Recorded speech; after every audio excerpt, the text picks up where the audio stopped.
palabra a la asambleísta Marcela Aguinaga.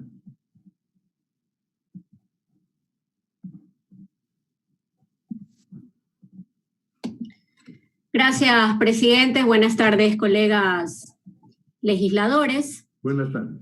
Quisiera primero mencionar que qué bueno que estemos discutiendo la implementación de esta regulación a nivel de una ley autónoma para la Defensoría Pública. Sin embargo, con preocupación veo que a pesar de los esfuerzos que ha realizado la comisión, el trabajo todavía en el informe para primer debate contiene errores graves y refleja lamentablemente poca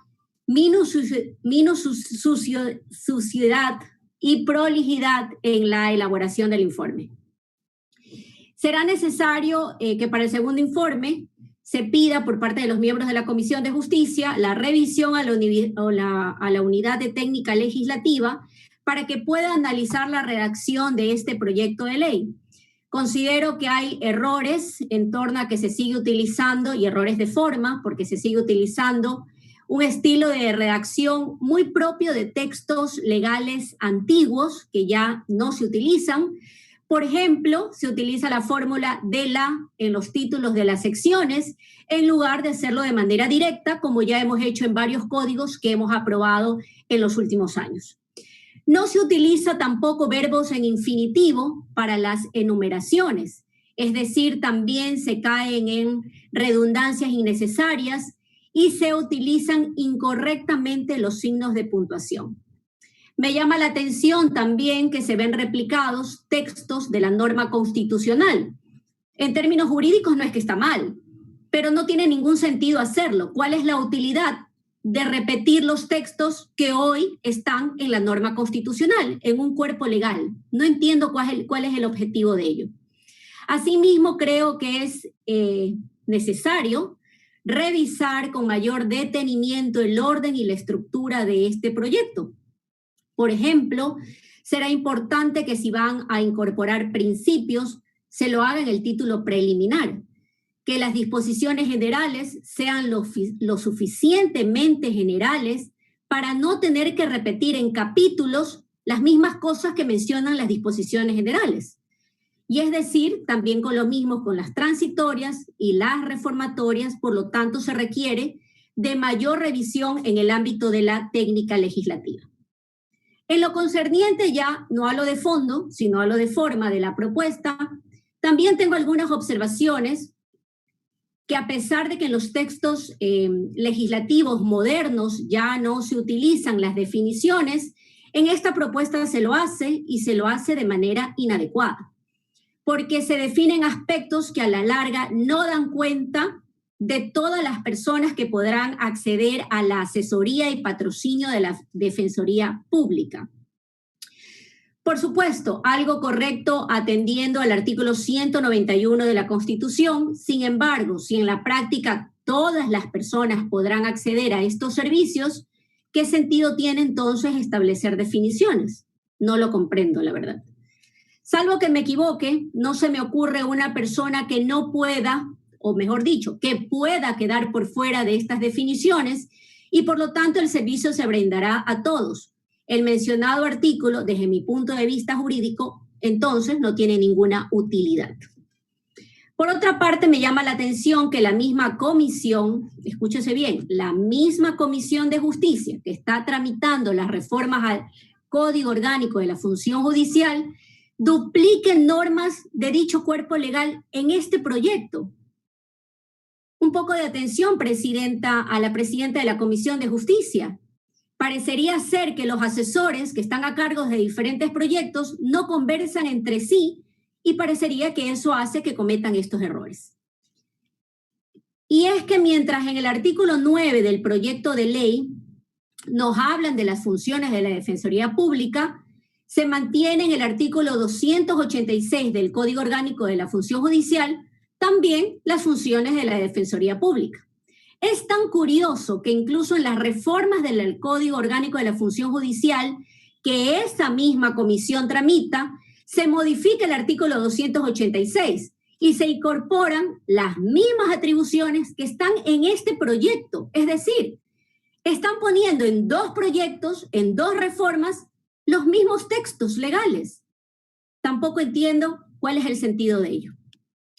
Algo similar ocurre con el artículo 18 de la propuesta, en donde se nos habla de la escuela defensorial, cuya finalidad, ¿quién podría estar en contra de ello?, es capacitar a los defensores públicos. Eso está muy bien. Pero, sin embargo, el Código Orgánico de la Función Judicial se mantiene la estructura de la escuela de la función judicial, cuya finalidad es capacitar a los servidores de la función judicial, en donde también están los defensores públicos. Entonces, ¿en qué quedamos? ¿Nos mantenemos en una escuela defensorial o en la escuela de la función judicial que está en el Código Orgánico de la Función Judicial? Es decir, creo que hay falta de conversación y coordinación al interior de la propia Comisión de Justicia. Asimismo, la reforma al Código Orgánico de la Función Judicial, que hace unos pocos días nos expuso aquí la presidenta de la Comisión de Justicia, se nos habló del fortalecimiento de esta escuela judicial, donde graciosamente se determina que la escuela de la función judicial se encarga de la capacitación de la Fiscalía y de los defensores públicos. Pero en esta ley se habla de una escuela defensorial. Entonces, ¿con cuál ley nos quedamos? ¿Con la que pretendemos reformar o con la que vamos a reformar ahora? No me queda claro. Penoso es que la comisión no se haya dado cuenta, y la Comisión de Justicia no se haya dado cuenta de lo que están tramitando, que están tramitando normas que están en dos textos absolutamente similares. Hay algunas cosas que nos presenta este proyecto, como es la exigencia de la imparcialidad prevista en el artículo 8. Pregunto, ¿cómo exigimos imparcialidad a un defensor público que se encargará de patrocinar a una de las partes procesales? Cuidado, estimados legisladores, caemos en absurdos. La Constitución es clara al afirmar que la Defensoría Pública prestará un servicio legal, técnico, oportuno, eficaz, eficiente y gratuito en el patrocinio y en la asesoría jurídica de los derechos de las personas. ¿En qué? En todas las materias e instancias. Sin embargo, en varios pasajes de la propuesta parecería ser que la única materia que brindará sus servicios la Defensoría Pública es en materia penal. Por lo tanto, se contradice con los artículos del mismo proyecto y especialmente con la forma que determina el espíritu constitucional. Me preocupa también el artículo 15, numeral 5 y el artículo 16. Se limiten a sí mismo las materias.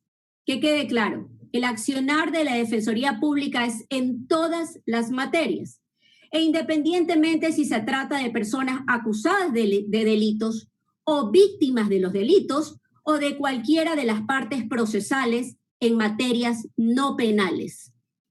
También debo manifestar que me hace ruido textos como los previstos en el artículo 11 y 25, que desde mi punto de vista deberían ser divididos y evitar textos tan largos, en donde se prevé como deber de los usuarios, por ejemplo, dice esto, referirse en términos respetuosos a los defensores públicos. Es decir, el usuario debe referirse en términos respetuosos a los defensores públicos. Mi pregunta, ¿qué se entiende por términos respetuosos? ¿Quién hace esa determinación? Cuidado y terminamos otorgando poderes a funcionarios públicos que no los tienen. Finalmente, es preciso que se revise el numeral 5 del artículo 31, en donde se prevé como infracción una tipificación abierta y en blanco, violatoria al principio de legalidad y seguridad jurídica. Asimismo, será preciso que se revise la disposición derogatoria general, porque según criterio del procurador, al no estar especificadas las normas derogadas, no se entiende que lo están. Y así lo señaló respecto de la vigencia del Código Orgánico Administrativo. Y ahora las instituciones mantienen sus propias normativas y el Código Orgánico Administrativo prácticamente se ha vuelto inaplicable con los efectos diferentes que se buscaba con su aplicación. Entiendo, presidente, y comprendo que se deslicen errores en la elaboración de un informe, sobre todo de personas que no tienen conocimiento jurídico. Es comprensible.